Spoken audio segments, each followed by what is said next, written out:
My name is Christina Fruget.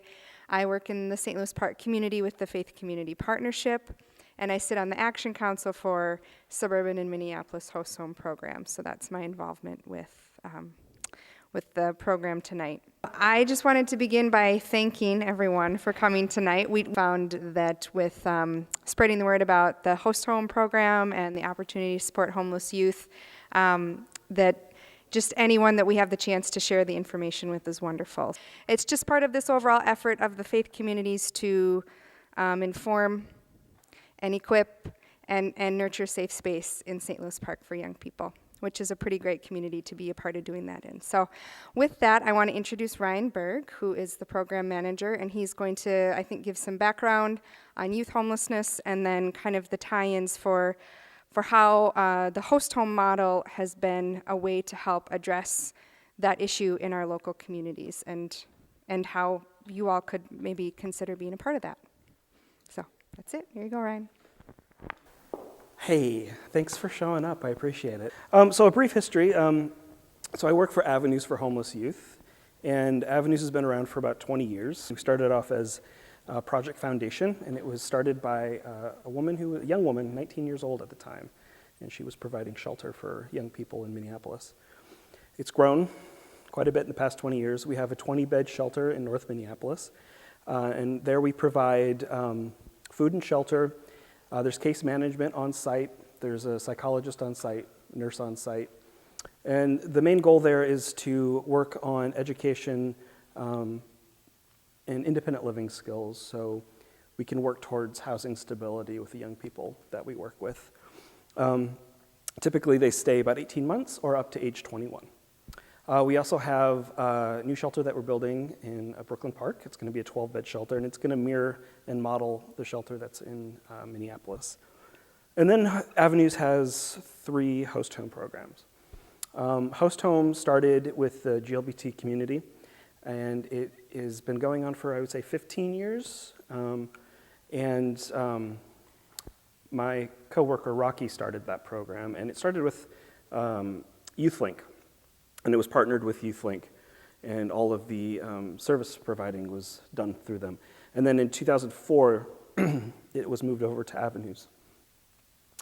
And then Avenues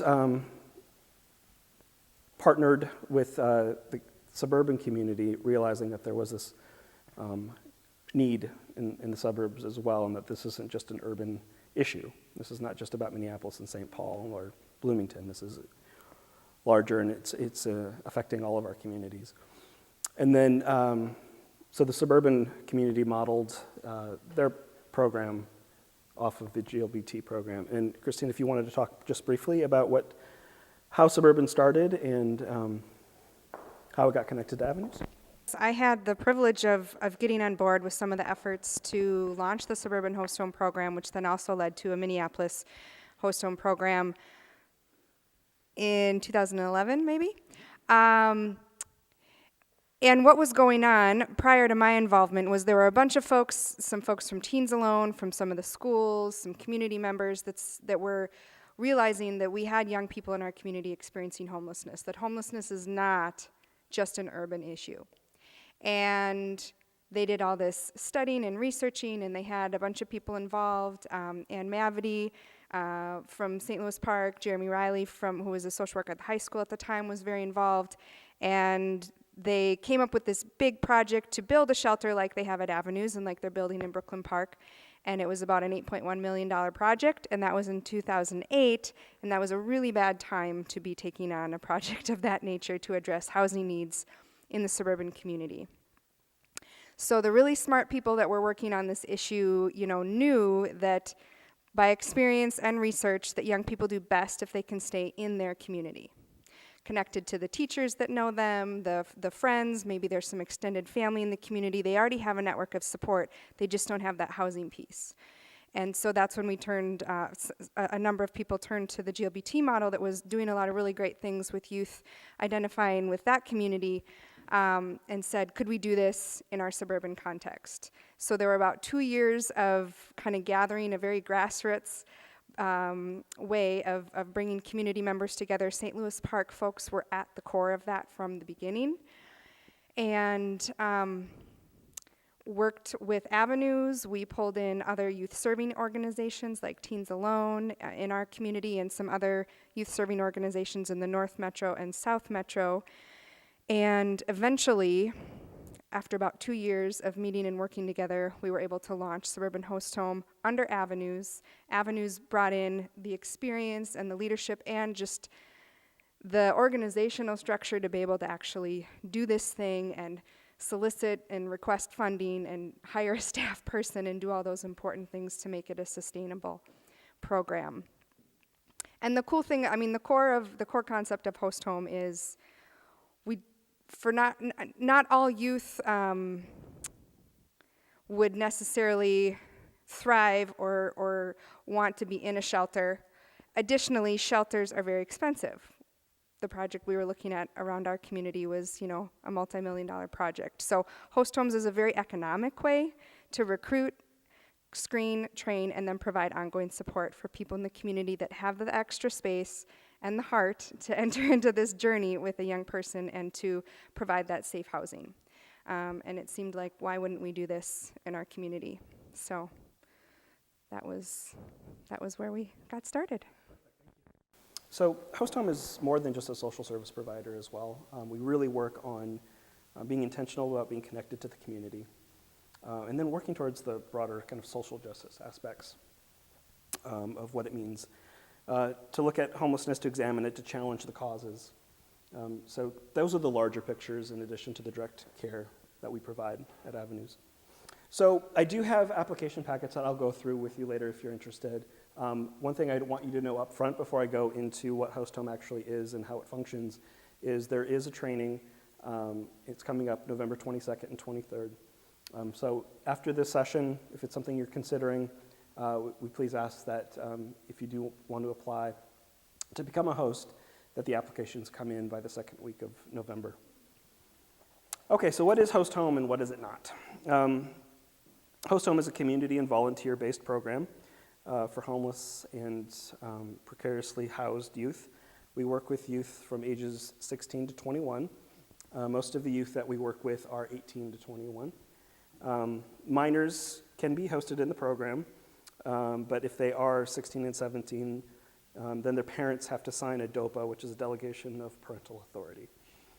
So that's allowing the host to work within the school systems, doctors, medical visits, whatnot. We really stress that this is not about short-term emergency shelter. This is more about providing transitional living for the young person. So we ask for a 12-month to 18-month commitment from the host. Now, that doesn't always happen, and that's fine. But we ask up front that that's the ballpark that we're working with. That provides some stability to the young person that you're hosting, some consistency. If they haven't experienced that, it makes a world of difference. Host Home is meant to be a time where the youth can work on their own goals and not have to worry about food and shelter, not have to have the stressors of survival be always at the forefront. Just to put that aside for a second and to really focus on maybe it's educational goals, maybe there's housing goals involved or education goals, all of that in the job goal as well. The goal is to alleviate some of the stress in their personal lives. They can come home to a stable place where they have some privacy and can focus on the things that have perhaps been put to the wayside when survival is such a prominent factor in their life. So the opportunity is really for them to develop healthy and nurturing and sometimes lifelong relationships with adults, something that hasn't really been the case in the past. We do like to stress that hosting is not foster care. There's been a lot of research done with youth who have gone through the foster care system, and two of the largest complaints with foster care is that they are blindly placed in homes. We try not to use placement language when we're talking to young people. So they have in the foster care system, they have no agency about where they go and who they're with. And the second is the complaint that their foster parents are paid to care for them. So the host home model really stresses and focuses on providing agency for the young person by they get to look at the applications of the hosts, and then if there are some to choose from, they get to choose who they'd like to speak with and maybe move forward with. And then that the volunteer aspect of it is a really important component, that they don't feel that they're being, that people are being paid to look out for them. Sometimes families and communities are created, which is pretty amazing from this. It's happened before where I've heard stories where a 12-month commitment is asked, and 3 years later, there's still that relationship. I know that the first host from the GLBT Host Home Program ended up adopting the young person that they were hosting. So there have been some amazing connections that have taken place due to Host Home. One thing that we provide as avenues for hosts is ongoing support for the hosts. Monthly, we meet, we provide space at Lunds and Uptown, and we have what we're calling a community network where hosts get together and talk about some of the stressors, gives them a place to vent, and also just kind of reaffirm what they're doing and the choices they're making, which I think is really important. And then every 3 months, that meeting is turned into a training. And so with that training, we bring in professionals to talk about specific issues that you may be having to address in the Host Home Program. We have a wonderful person coming in this coming Saturday to talk about the difficult conversations that we have with young people, and then remaining having our authenticity kind of grounded, but also being able to hear that young person and use non-judgmental language around certain issues that kind of pop up and can bubble up in those certain situations. Case managers and host home manager will do monthly visits with the host and the young person to check in, to see how things are going. Program manager, myself, would be working with the host and providing support around what's going on with the young person. The case manager provides ongoing support to the young person. So food and shelter are what we ask, the commitment that we ask from the hosts. Of course, we know with young people, there are a lot of other financial needs. So we really work with the case manager to help provide with transportation. If the young person is in need of clothing, to provide gift cards and whatnot. So that support comes from case managers. Case managers are from partnering organizations throughout the community. Christina had mentioned Teens Alone earlier. That's one of our partnering organizations in this area. They refer the young people to avenues. They fill out an application, and then the hosts fill out an application. If the case manager determines that the young person is a good fit for the program, they are able to move forward and kind of peruse different applications of hosts. So it works out where there is typically established relationships with the young person and the case manager. And that kind of relationship helps throughout the long term. So, it's you've got a young person coming into your home. That dynamic is going to be a little foreign and awkward at first, and so we are there to provide some support around just venting, questions around just communication with the young person who you're not used to being around, and who's not used to being around you. The idea of having to be in a homeless program is not terribly exciting for a young person. A lot of shame can come up from that, a lot of resentment. If they haven't had strong relationships with adults in the past, that's never been modeled to them before, that can be kind of taken out on a host sometimes. What does that look like? How do I not take that personally as a host? So we are here as sounding boards to help work through those difficult times and those difficult moments. Homeless youth. So as we mentioned earlier, this is not just an urban problem. Across the state of Minnesota, at any given night, there are 4,000 young people without a bed or stable housing. In Hennepin County alone, we have 500 young people that are looking for shelter, and we have only 63 shelter beds. So the rest of them typically have to fend for themselves. Couch hopping is common. Informal hosting is very common with family members or acquaintances. Survival techniques are common. Survival sex is very common. So the host home model is a community approach to combating this issue. It's about looking at those around us and how we can provide support for those in our community. Some of the predictors of homelessness: family conflict, physical and sexual abuse, substance abuse either by the young person or from the family. Mental illness is a large part, and then lack of affordable housing, poverty. I mean, I think since 2008, there have been statistics where, I know a recent statistic that just came out last month, within students, there's been an 80% rise in homelessness, which is pretty astronomical. It's a lot about affordability. It's a lot about poverty. Those are big components.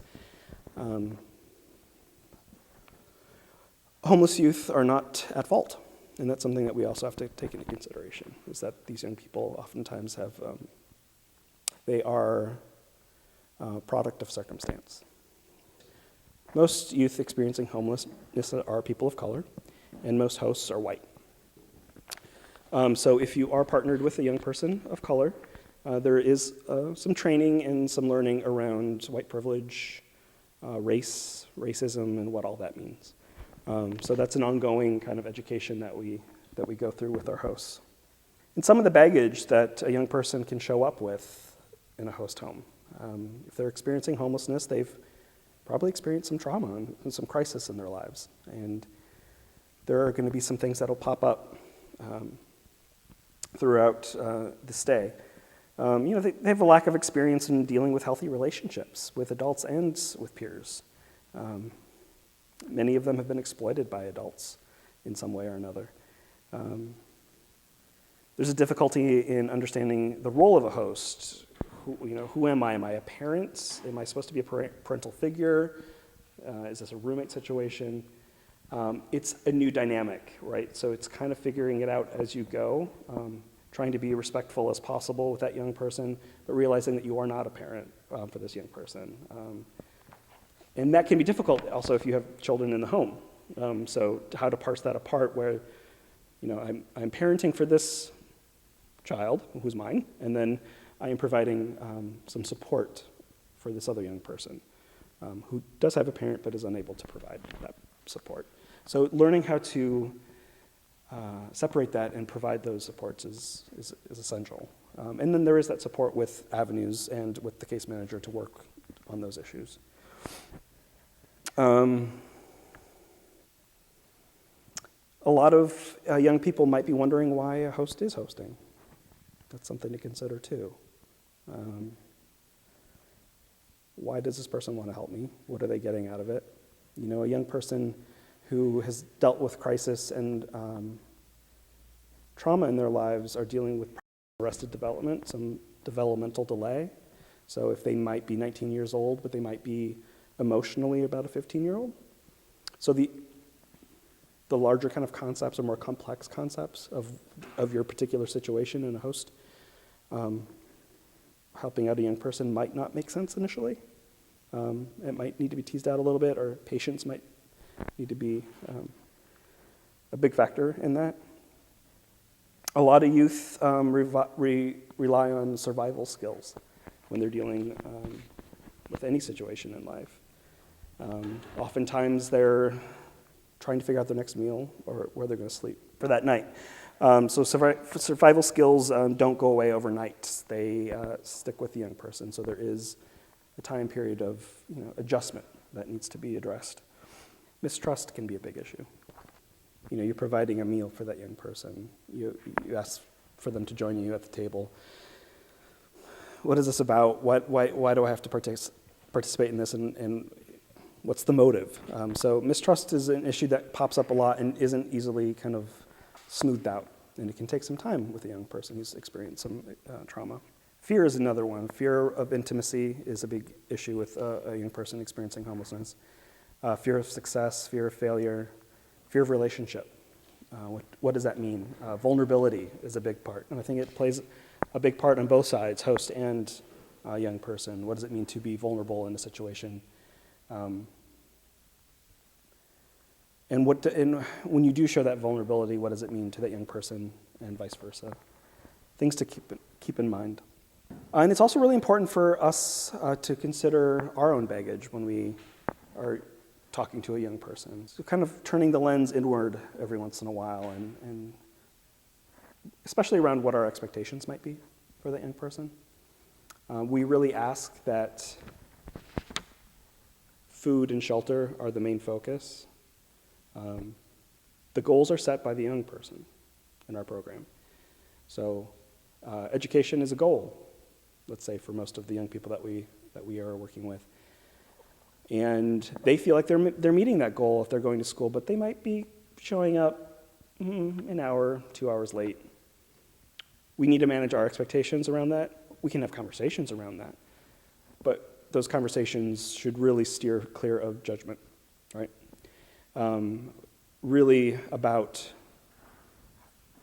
what does it look like for you? Why are you showing up late? And is there anything we can do to help support you? But it's hard sometimes to manage our own expectations around what a young person should be doing. We have life experience. We know that you need this, this, and this in order to succeed. So to be mindful of the fact that we're there for support and guidance, but it's not about giving directives and saying this is the way it needs to be.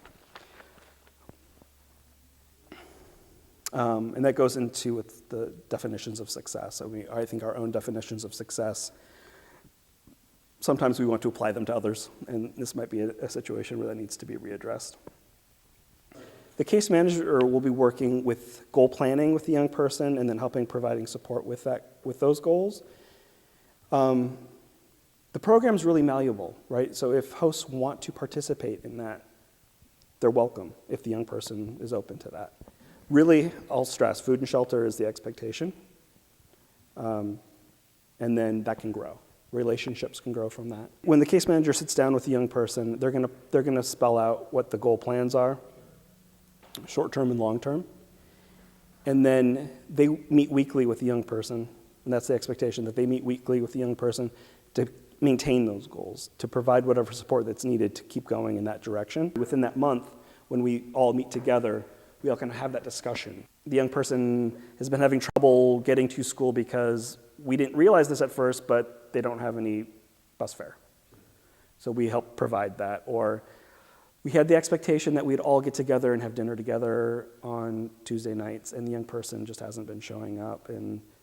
Or the young person's like, I just need my space. So it's really room to have those conversations where it might feel stressful or artificial to be having them without a third party present.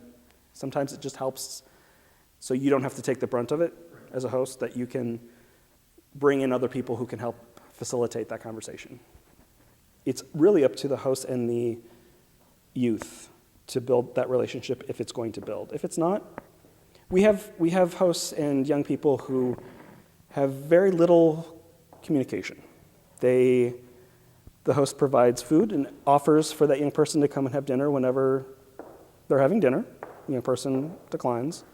But they have food available to them, and they have shelter. And that's all the young person wants.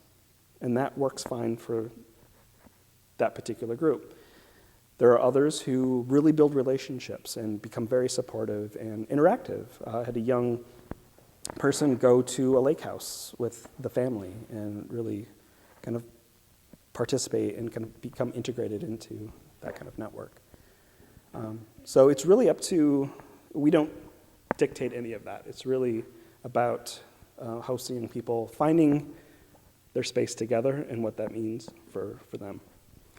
And that can be hard because if a host's expectation is different from a young person's expectation, if the host really goes in thinking, I'm going to change this person's life and I'm going to bond and we're going to go shopping every Sunday. If these expectations are there, a young person comes in and says, oh, I got a bed, I can sleep there, I can go do my homework, I can go to school, I can go to work, end of story.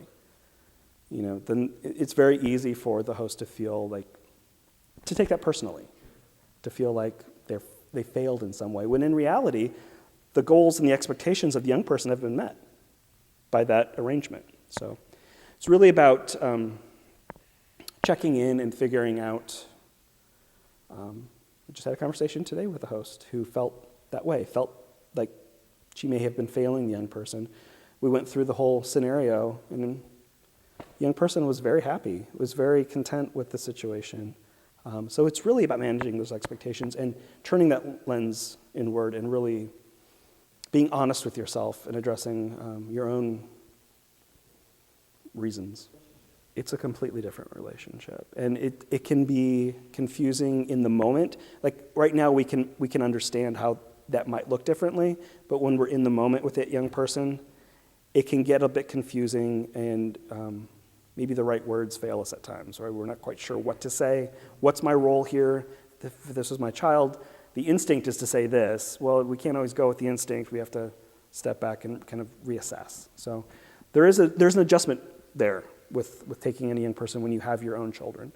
But we're there to provide that support and to talk to when something does arise. So the role, like in a shelter, what the case manager really works hands-on with the young person to provide those supports to move into independent living, and that's exactly what we're doing with our case managers as well, is to provide that support, to work on independent living skills, and work on their goals with independent living in mind, moving towards some stable or transitional housing. So yeah, it's really important. So if you think of it, the case manager really is focused on the youth and really communicates only with the youth in this dynamic, and then the program manager, myself, would work directly with you.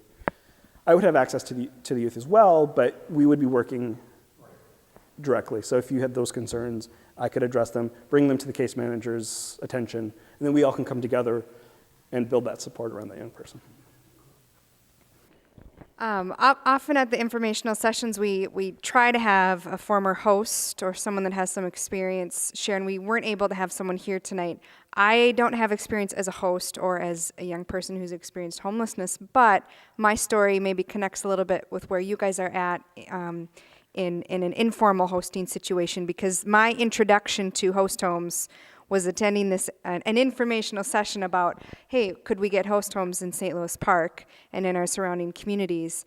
At the same time, I had two young people in my life that I knew through a congregation that one of them was experiencing homelessness and coming out of a situation that really didn't have anything to do with poverty. It had more to do with conflict and just a lot of tension in the home. So there are a lot of reasons that young people find themselves in this situation, especially once they turn 18, and there's maybe an expectation that you can kind of take care of yourself.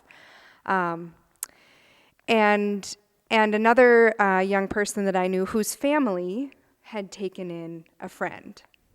And so it was really, it became very real to me how much this does happen in our community, and also to hear their stories about trying to just muddle through these experiences. In both situations, the young girl I knew was also taken in by a family, and they were able to get through it, but as this program got up and running, there was a lot of, man, it would have been really great to have had that support, because there's some really tough situations to navigate, no matter who you are, no matter how many kids you've raised, no matter if you have a PhD in psychology. I mean, this is just real life stuff, and it's a new relationship, and you just got to sort through it. And it's wonderful. That's the wonderful thing about this program, that it is so malleable and flexible, as Ryan said, to really adapt and come in and come alongside each individual hosting situation and help navigate those things as they come up. Yeah, we weren't able to get a host to come in today, but I did. We recently did a little focus group with previous hosts and current hosts, And there were just some moments that I thought would be helpful to, just some quotes that I thought would be helpful to hear about in dealing with their own situations. Some barriers they felt for hosting. It can be scary. The uncertainties of sharing your home with a young person. There weren't really worries about theft or anything like that so much initially, but it's something that they maybe had considered. Some of the surprises, communicating with young people, that can be difficult at times, especially if we're doing cross-cultural communication. That can definitely be difficult. So learning to be patient around that is really important. It's hard not to be a parent, but to provide support in ways that hosts can when they're not your own children. So I think that's something that really most hosts can grab and wrap their brains around before going into it, and then in the actual practice of hosting, they realize it's a little more difficult, and so it does need to take some time. Characteristics of a good host. Some flexibility is kind of important. Caring and compassionate, and able to take a few risks. Just doing this alone just is a risk. So learning what that is for you, managing what that is for you is really important. Communication is really important, and feel free to over-communicate, even if you feel like you're being clear. Sometimes it takes a few times for a young person to hear something. I think that's a really important aspect. And the ability to really manage your expectations, know what they are, and be clear with yourself about what they are, because it's not going to be clear to the young person if you're not clear with yourself.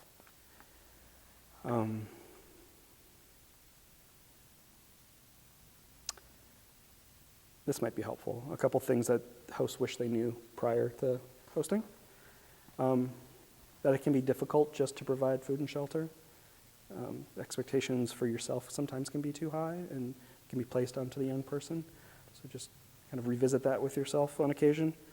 That communication with teenagers is difficult. Have specific house rules and try to enforce them. Be consistent. Consistency is a big one. And then, we'll set up guidelines of communication. So, if the young person has an emergency, what that looks like as far as who to contact. It sounds like Dad might be involved in your situation, so that would be helpful for you. And that for a young person who's experiencing a homelessness, it can be all about survival, and so we do have to revisit that within ourselves and with our own expectations too. If we're not coming from a place where survival has been an issue, it's hard to kind of relate and grasp that. So just to be cognizant of what that means for that young person, that they have housing instability. They are homeless. And what does that mean to a young person, and how does that look? And having stability is an adjustment that will take some time. Typically, it's a referral from an organization. So St. Louis Park works with Teens Alone. If you're kind of in the cusp between Bloomington and, so we also partner with Oasis for Youth in Bloomington. So they go into the schools. Their case managers do. There's a lot of outreach on their part. And then they refer young people to, if they feel like they'd be a good fit, they refer them to the program. We definitely try to keep people within the community that they're from. The support's already there. We just try to enhance that. Sometimes it's not always a possibility, and if the young person wants to consider moving outside of their community, that's a possibility, but we really try to keep the focus on community-based. The young person decides how much of their story they want to share. And that can be a difficult issue for a host. They want to have this narrative. They want to know what's brought this person here to this situation. That's up to the young person. If they feel like that relationship is built up enough and they trust you, if they trust, then there's room for that. But in no way do we advocate for that. That's the young person's life. That's their story. And well, what about, do we tell Okay, that's a good question. I mean, I think it would have to be case-by-case kind of situation. Maybe not use the word homeless. Hosting a young person. Yeah. And I think there is this kind of history of informal hosting that just has happened through generations. This is just a different approach to it. I'm sorry? Sure. And we're dealing with the effects of a similar situation, yeah. So I think we're seeing more of that happening. So I think it's quite common. I think the word homeless probably is there's a connotation there. So it would really be about that relationship with the young person, having that conversation around what they're comfortable with. I mean, most people don't want to be in a homeless program. There's a lot of shame around that. So I think it's really, we as a program are very hypersensitive about sharing stories, confidentiality, and providing safe space where they don't feel like they're being exploited in any way. I think that's essential. So that's a conversation we definitely have with someone who is considering hosting. Being as cognizant as possible around providing support, but let's not. This is their lives. This is their story. This is not for us to tell. I think it's a really important part. So a couple things. Usually we like to put the asks out there because there are actually a variety of ways that people can be involved and be supporting homeless youth in our community in addition to the hosting, which is obviously the hugest ask that we put out to the community. But especially since we've got folks that might catch this on Park TV, I just wanted to put all those opportunities out there of how people can be involved. Hosting is huge, absolutely huge. I am aware of, through Teens Alone and some of our school contacts, at least 3 young people in St. Louis Park that have expressed some level of interest in the host home program. And at this point, am I right that we don't actually have any available homes in St. Louis Park at the moment? So there is a need. Where those particular 3 young people's interests and what other avenues they may go down to address the housing needs they have is to be determined yet. But that there are young people in our community right now that would be interested in this if there was a home available. So that's our biggest ask and the hugest ask. The hugest way someone could contribute, I think. The other thing is we have an action council that meets not quite monthly, every other month or so, but it's community leadership, and we help support Ryan, we help support other aspects of the program. We come and show up at informational sessions and do outreach and help in all sorts of ways getting the word out. So if people like doing behind the scenes stuff, we'd love, you can contact Ryan and find the information on the website to see how to get involved that way. A third way would be just in the awareness. And so maybe you have a group, maybe you have an opportunity to do a brown bag lunch at your workplace, or maybe you have a book study group or some other group that meets on a regular basis already, and Ryan or myself or someone from the Action Council would be willing to come and speak. And we can tailor that timing-wise and topic-wise if you just wanted it to be around what is homelessness with young people in our community, or more specific to host homes. Let's see, those were 3. Financial support, of course, is another big one. So anyone that has the capacity given that way, avenues, information would be to give through avenues would be the way to support host homes.